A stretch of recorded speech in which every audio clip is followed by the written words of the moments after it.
Bonsoir à tous, c'est toujours un plaisir renouvelé de vous retrouver pour ce temps d'antenne largement consacré à l'information. Après Accra, Addis Abeba et Bruxelles, le président Alassane Ouattara a regagné Abidjan ce mardi. Un agenda chargé pour le chef de l'État qui vient de participer au sommet de l'Union africaine-Union européenne dans la capitale belge. Il a dressé le bilan de sa mission dès son arrivée. La Côte d'Ivoire n'échappe pas à la conjoncture mondiale face à la hausse des prix enregistrés sur les différents marchés depuis quelques jours. Le président Alassane Ouattara a fait une mise au point dès son arrivée et sur le terrain, plusieurs membres du gouvernement mènent l'offensive contre l'envolée des prix. Entre un bois de plus en plus rare et un pétrole de plus en plus cher, les sources d'énergie renouvelable sont de plus en plus exploitées et développées par l'Union économique et monétaire ouest-africaine, l'UEMOA, qui a lancé le PRODER, un projet qui permettra d'améliorer l'accès à l'électricité dans plusieurs localités de la Côte d'Ivoire. C'est le dossier EcoPlus de ce soir. Voilà pour le titre. Le président de la République est à Abidjan depuis quelques heures. Rappelons qu'Alassane Ouattara a pris part successivement à un sommet extraordinaire des chefs d'État et de gouvernement de la CEDEAO sur la situation sociopolitique au Burkina Faso, au Mali et en Guinée. C'était à Accra, au Ghana. Juste après, il s'était rendu à Addis Abeba où il a également participé au sommet ordinaire des chefs d'État et de gouvernement de l'Union africaine avant de se rendre à Bruxelles. Le film de son arrivée avec Jérôme Kofi Aboula.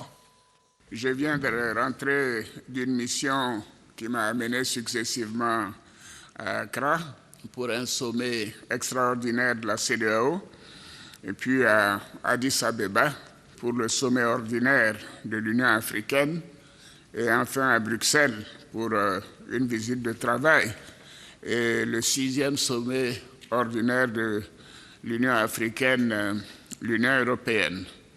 Alors, je commencerai d'abord par le dernier sommet, le 6e sommet Union africaine, Union européenne.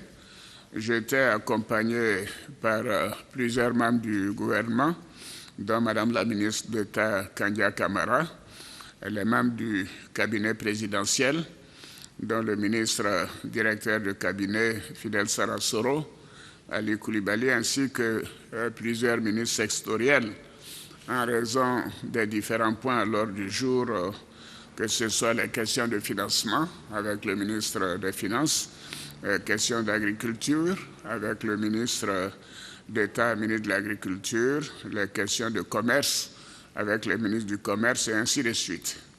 Alors en Belgique, j'ai commencé avec une audience avec Sa Majesté le roi Philippe de Belgique, roi des Belges, ainsi qu'avec le Premier ministre de Belgique, M. Alexandre De Croo. Vous le savez, les liens d'amitié entre la Côte d'Ivoire et la Belgique sont anciens, historiques. Le roi Baudouin et la reine Fabiola ont d'ailleurs visité la Côte d'Ivoire en 1979. Et l'année dernière, en mars 2021, nous avons célébré avec la Belgique les 60 ans de coopération bilatérale avec le Royaume de Belgique. Donc c'est un pays avec lequel nous avons des liens très étroits. J'ai d'ailleurs invité Sa Majesté, le roi, à faire une visite en Côte d'Ivoire. Il se rend le mois prochain au Congo-Kinshasa. Et je pense que très rapidement, il nous précisera la date de sa visite avec la reine Mathilde en Côte d'Ivoire. De mon entretien avec le Premier ministre qui était assisté de Madame la vice-première ministre de Belgique, nous avons parlé plus en détail de la coopération économique entre les deux pays, les perspectives et aussi la nécessité de voir encore plus d'entreprises belges investir en Côte d'Ivoire.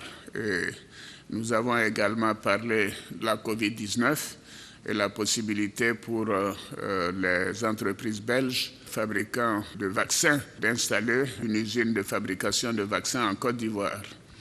Et j'ai également eu un déjeuner-débat organisé par la Chambre de commerce belgo-luxembourgeoise pour les États d'Afrique, des Caraïbes et du Pacifique, avec une centaine d'entreprises au cercle gaulois.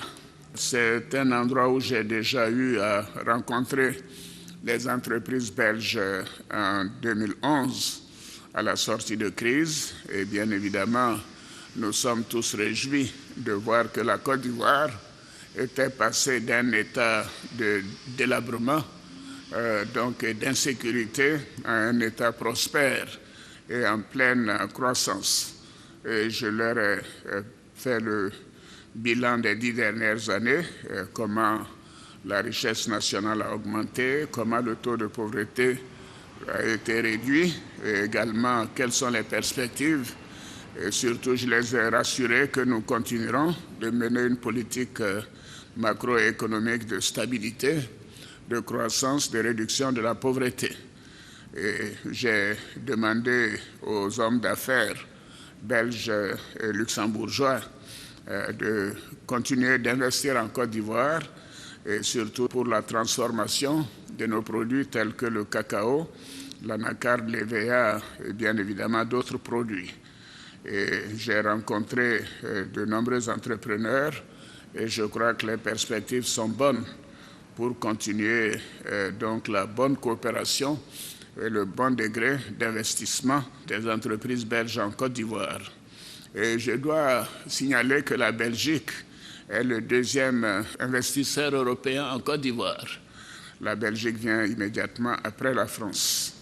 Alors j'ai participé en Belgique au 6e sommet Union africaine-Union européenne. Je ne m'étendrai pas là-dessus puisque vous avez vu à la télévision les différentes audiences que j'ai eues avec les différentes personnalités. Mais nous avons parlé bien sûr de partenariat, de coopération, d'un nouveau cadre.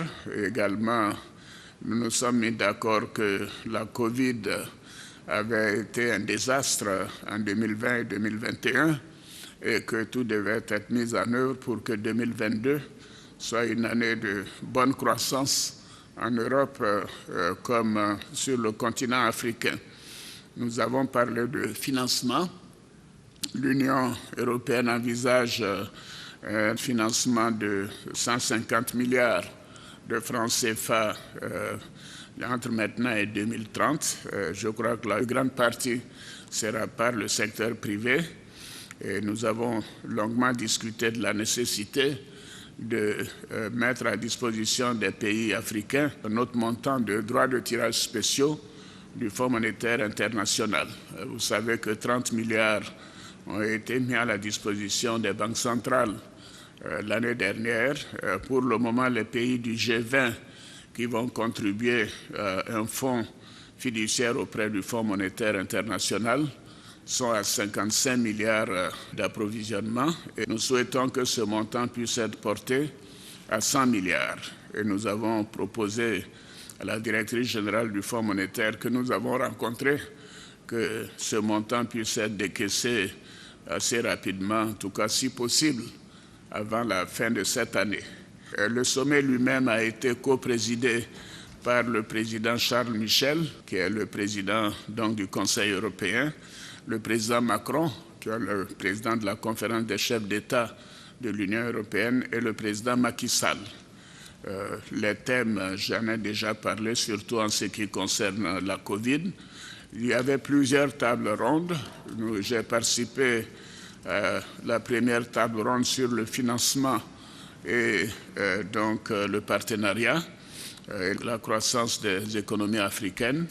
Et j'ai également participé à la table ronde sur l'agriculture et le développement durable. Le point à retenir, c'est que la meilleure manière d'avoir l'agriculture durable, c'est de donner de meilleurs prix à nos producteurs et de faire en sorte que, bien évidemment, la transformation ait lieu en Côte d'Ivoire pour permettre la création d'emplois pour les jeunes. Le président du Ghana, Nana Akufo-Addo, et moi-même avons rencontré également la présidente du Parlement européen, Madame Roberta Metsola, et les présidents des groupes parlementaires du Parlement européen pour parler de la future législation de l'Union européenne sur la cacaoculture durable et de l'accroissement des revenus des producteurs.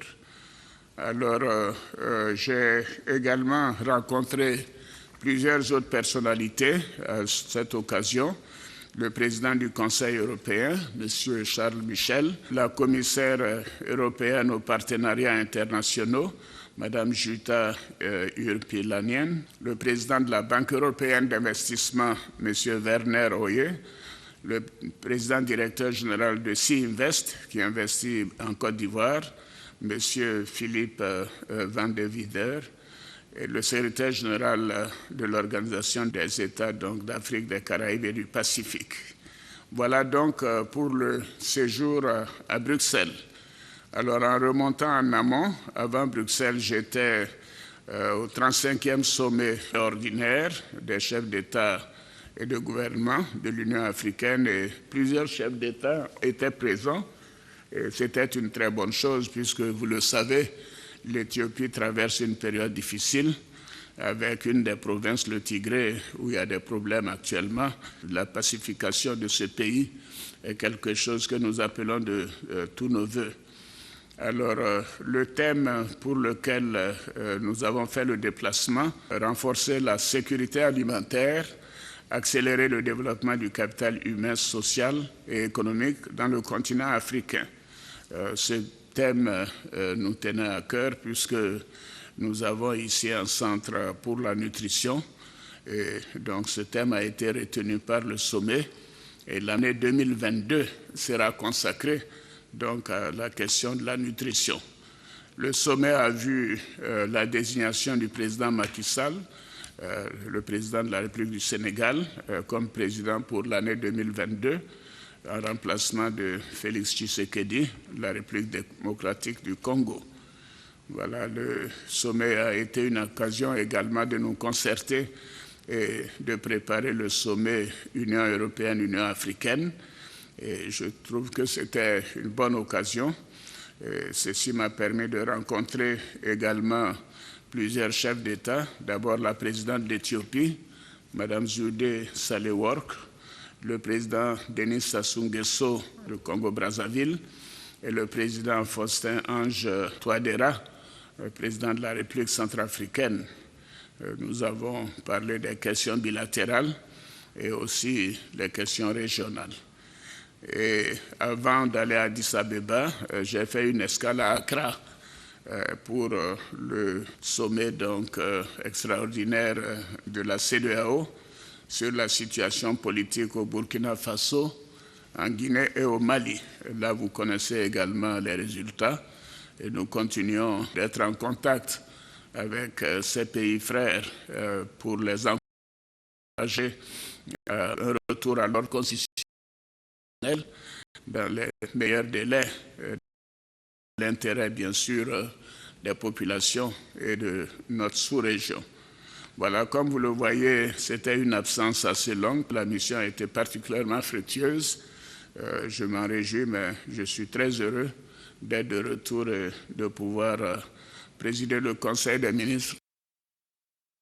Et voilà, c'était le résumé de la visite du chef de l'État à Bruxelles, à Addis Abeba et à Accra. Des propos recueillis par Jérôme Kofi Abolan. Une mission fructueuse donc pour le chef de l'État qui, à sa descente d'avion, s'est aussi exprimé sur la hausse des prix. Alassane Ouattara s'est prononcé sur les perturbations des chaînes d'approvisionnement, la hausse de l'inflation, entre autres. Nous l'écoutons. Quand il descend de son avion sur le tarmac de l'aéroport Félix Houphouët-Boigny d'Abidjan, il est environ 16 heures, ce mardi 22 février 2022. Le président Alassane Ouattara, accueilli par le Premier ministre Jérôme Patrick Achi avec quelques membres du gouvernement, signe ainsi son retour en Côte d'Ivoire après quelques semaines passées à l'extérieur. À la suite des honneurs militaires, au rythme de l'abidjanaise, le chef de l'État accède au salon d'honneur du pavillon présidentiel où il fait le point de son séjour à l'étranger. Le président de la République, Alassane Ouattara, est ensuite invité à se prononcer sur l'actualité en Côte d'Ivoire, notamment pour ce qui concerne la question de la vie chère. Même en mission, je suis en contact quotidien avec le Premier ministre et plusieurs ministres. Vous savez, c'est un phénomène malheureusement mondial. Et si on prend le taux d'inflation en Côte d'Ivoire, évidemment, le taux d'inflation général est faible. Le problème de la vie chère résulte d'une déficience de l'offre. Je crois qu'il y a eu un peu de sécheresse ici et là, donc les productions vivrières ont un peu baissé. En matière de protéines, vous savez également que les problèmes avec certains pays voisins ont ralenti donc l'acheminement du bétail. Mais nous avons, avec le Premier ministre, décidé que les ministres aillent sur le terrain et que nous puissions avoir également une réunion avec les consommateurs, le groupement des consommateurs, pour essayer de prendre des mesures pour essayer de contenir ces augmentations de prix. Bon, bien sûr, on ne va pas nous comparer à des pays voisins, mais je peux vous dire que le taux d'inflation dans la plupart des pays de l'Afrique de l'Ouest, entre 8 et 15%. Bon, en Côte d'Ivoire, nous en sommes à 3,5-4%, mais c'est déjà 3,5-4% de trop en ce qui me concerne. Nous avons une monnaie stable qui nous protège contre les flambées de prix que nous voyons dans d'autres pays, mais nous continuerons de prendre toutes les dispositions au niveau de l'offre pour que la production soit encore plus abondante. Et s'il y a des besoins d'irrigation également, nous mettrons les moyens qu'il faut. Le déplacement du président Alassane Ouattara hors de la Côte d'Ivoire est marqué par sa visite de travail et sa participation au 6e sommet ordinaire Union africaine-Union européenne à Bruxelles, ainsi que sa présence au 35e sommet ordinaire de l'Union africaine à Addis Abeba et à la session extraordinaire de la CEDEAO à Accra sur la situation au Burkina Faso. C'était un éclairage de Jérôme Kofi Abolin. Et pour juguler le phénomène de la hausse des prix, les ministres Kobena Kwasi Ayoumani, Souleymane Diarasouba, Sidi Tiomoko Touré, Amadou Kone et Amadou Koulibaly étaient ce mardi sur le terrain. Dans certains quartiers d'Abidjan, ils ont tenté de comprendre le phénomène à la base de l'augmentation de certaines denrées de première nécessité. Ils ont aussi appelé certains acteurs au respect des prix. Le point de la visite de terrain avec Jean-Luc Bangbo.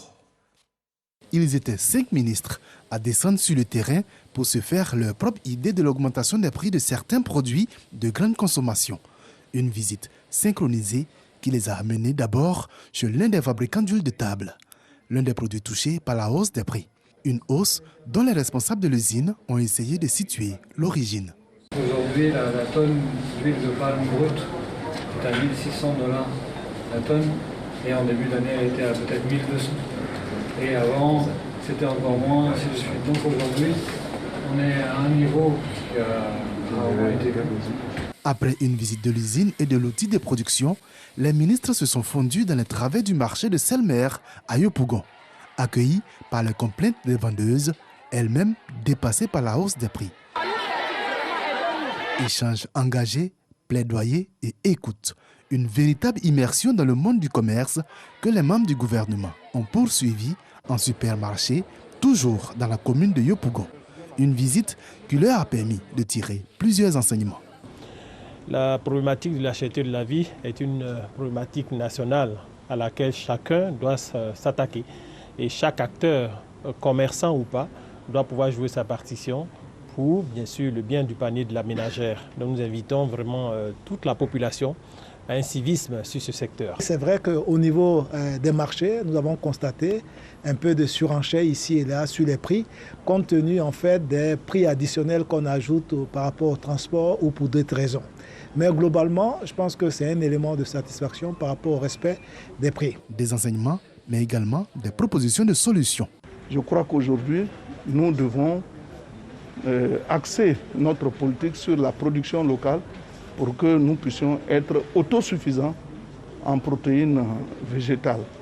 Le gouvernement est en train de se battre pour faire en sorte que le consommateur puisse trouver le minimum dont il a besoin pour assurer vraiment la vie quotidienne. Les ministres se sont surtout félicités de l'approvisionnement des marchés en produits de grande consommation. Une situation qui réduit le risque de pénurie, elle-même à la base de la hausse des prix. Alimentation toujours, 36 tonnes de viande avariées sont tombées entre les mailles du service de répression du ministère du Commerce et de l'Industrie.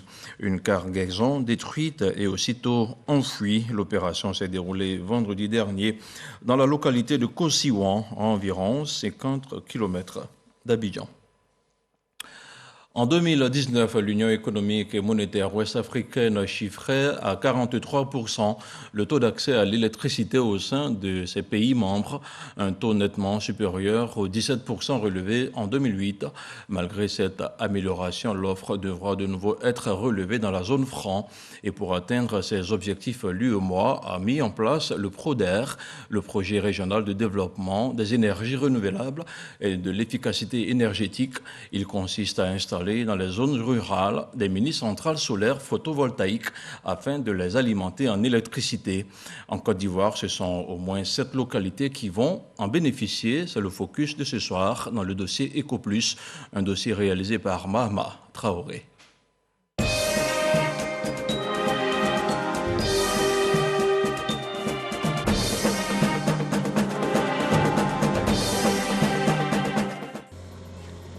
À Eouma-Kofikro, village situé à une vingtaine de kilomètres de Tia-Salé, tout laisse croire que l'électricité est une réalité. Sauf qu'au constat, ce n'est pas encore le cas. Plus pour longtemps, car les agents de la compagnie ivoirienne d'électricité s'attellent à la pose des compteurs prépayés. Les villageois, eux, sont déjà impatients. Alors, depuis fort longtemps, on attendait, j'ai l'impression que sans le courant, il ne peut pas avoir un développement. Donc, depuis, il y a eu même les premiers pas. Les gens viennent même chercher des lots pour pouvoir agrandir le village parce qu'ils savent que le courant va apporter beaucoup de choses pour nous. Je faisais mon petit restaurant. Bon, quand Ebola est venu, j'ai arrêté. Mais je compte refaire par la grâce de Dieu avec la lumière. Vraiment, ça me fera du bien. Contrairement aux milliers de villages électrifiés ces dernières années en Côte d'Ivoire, Eouma-Kofikro produira sa propre énergie à partir de ses panneaux solaires, 196 au total, installés sur ce site en plein cœur du village. À côté des panneaux solaires, un bâtiment technique abritant des batteries en plante d'une puissance cumulée de 255 kWh, des onduleurs, des convertisseurs et un groupe électrogène doté d'une cuve de carburant diesel de 3000 litres de stockage. Ces équipements sont le cœur de ce système d'alimentation. C'est un groupe électrogène, on l'a mis de secours pour permettre à ce que ce village soit alimenté 24 heures sur 24, 7 jours sur 7, 364 jours dans l'année. Cette mini-centrale hybride photovoltaïque n'est pas connectée au réseau électrique national. Sa réalisation a permis d'installer dans le village d'Eouma-Kofikro un réseau de basse tension qui permettra d'éclairer le village avec ses lampadaires solaires et de fournir du courant dans les ménages. La particularité de ce type de centrale, c'est qu'on a du courant qui est propre, qui est fluide, qui est très harmonisé. Donc c'est un très bon courant qui est emmené aux populations. Brokro, un autre village du département de Tia-Salé, bénéficie du même système d'alimentation. Constat avec l'éclairage public fonctionnel en ces lieux ce début de soirée. Le village est illuminé. Pendant ce temps, la procédure de distribution et de fourniture du courant dans les ménages est en voie d'achèvement. Aujourd'hui, ils sont venus poser le compteur. Donc, nous avons espoir que tout va marcher. Nous sommes impatients parce que l'éducation des enfants me préoccupe beaucoup. Quand un enfant va à l'école, il vient à la maison, il n'étudie pas, moi, ça me dérange. S'il arrive à étudier à cause de la lumière, je serai vraiment ravi. Comme Brokro et Eouma-Kofikro, 5 autres localités sont aujourd'hui électrifiées par un tel dispositif d'énergie solaire en Côte d'Ivoire. Ce, grâce à la mise en œuvre du PRODER, le projet régional de développement des énergies renouvelables et de l'efficacité énergétique. Une initiative de l'UEMOA, Union économique et monétaire ouest-africaine, visant à diversifier les sources d'énergie afin de faciliter l'accès à l'électricité aux populations. De 17% en 2008, le taux d'accès est passé à 43% en 2019. Avec le PRODER, L'objectif est de le hisser à 82% en 2030. Les prix du pétrole augmentent et l'énergie coûte cher, ce n'est pas accessible. Alors qu'avec l'énergie durable, nous avons des solutions techniques, des solutions technologiques actuellement qui nous permettent de fournir l'électricité même à des villages reculés avec des systèmes isolés comme celui qui est installé ici et qui transforme complètement la vie des populations. Le projet a aussi une vocation écologique car en optant pour cette énergie renouvelable, l'UEMOA veut réduire les effets des changements climatiques dans la sous-région. Dans la zone franc, les énergies renouvelables représentent environ 24% de la production d'électricité des États.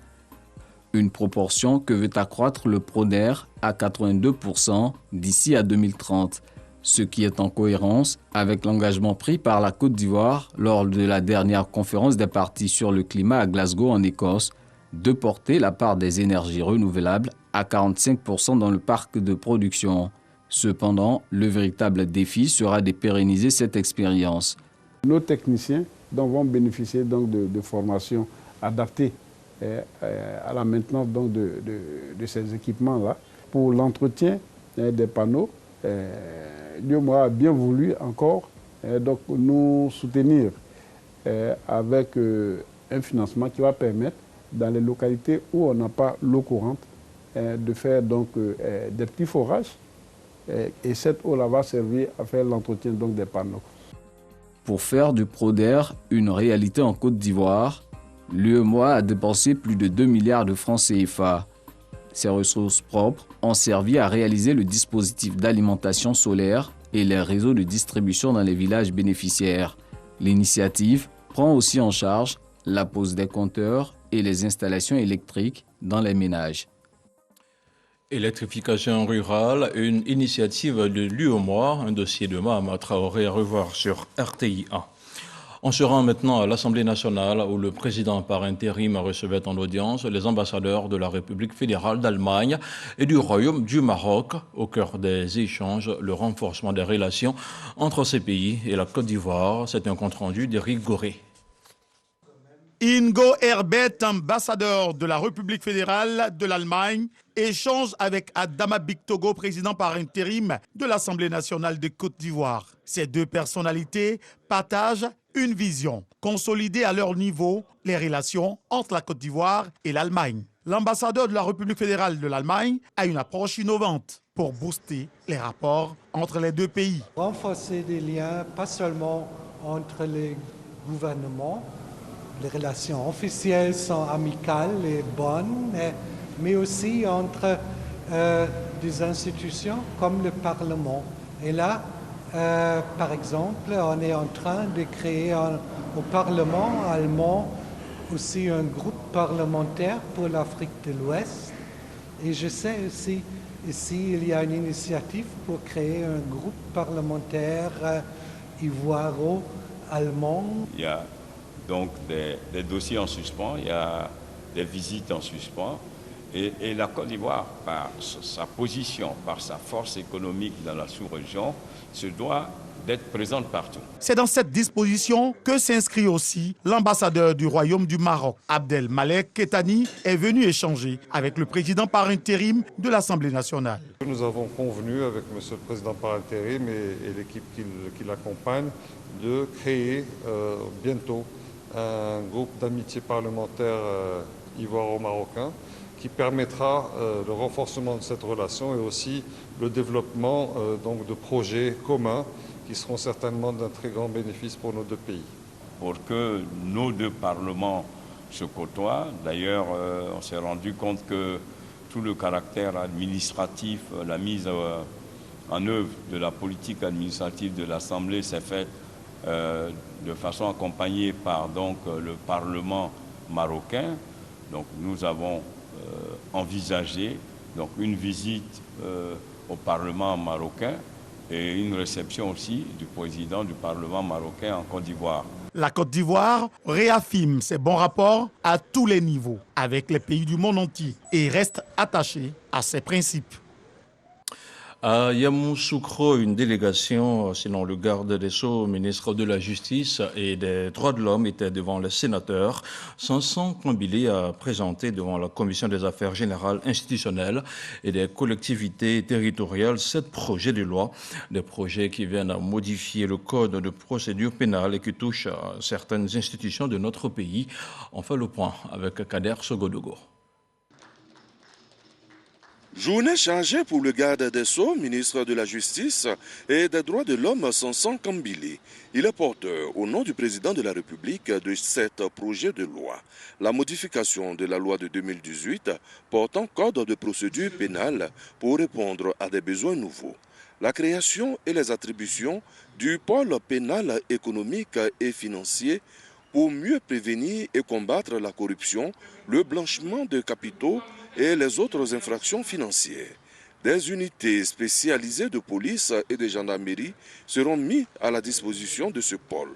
Des projets de loi qui ont un seul objectif, la performance de la justice, le statut de la magistrature, la composition, l'organisation et le fonctionnement du médiateur de la République, du Conseil économique, social, environnemental et culturel, du Conseil supérieur de la magistrature et surtout du Conseil constitutionnel ont fait débat.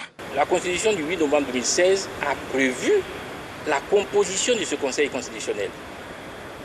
Et donc il fallait donc mettre en harmonie la loi organique régissant ce Conseil constitutionnel avec la Constitution. C'est vrai, il y a eu débat sur le fait que ce n'était pas opportun et qu'il y avait le dialogue politique. Mais comme je l'ai indiqué, la question telle que posée n'est pas exacte. Il n'y a pas dans ce projet de loi organique que des questions liées à la composition du Conseil constitutionnel. Il y a plein d'aspects qui étaient nécessaires d'ajuster et de mettre en évidence dans cette loi organique. C'est ce qui a été fait. Et d'ailleurs, la question de la composition est réglée par la Constitution et non par la loi organique. La loi organique ne fait que reprendre la composition du Conseil de la Constitution. Donc c'est un faux débat. Si la question doit être réellement posée, c'est celle de la Constitution et non celle de la loi organique. Maintenant, pour ce qui est du mode de désignation du président de cette institution, je crois qu'il faut que les Ivoiriens comprennent.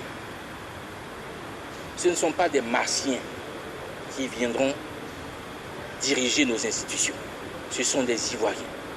Il faut leur faire confiance. Au terme de 9 heures de travaux, la démocratie aura triomphé. Les 7 projets de loi ont été validés par la Commission des affaires générales, institutionnelles et des collectivités territoriales, présidée par le sénateur Aboulaye Tano. Avant de vous dire au revoir, on fait maintenant le point de la situation de la Covid-19.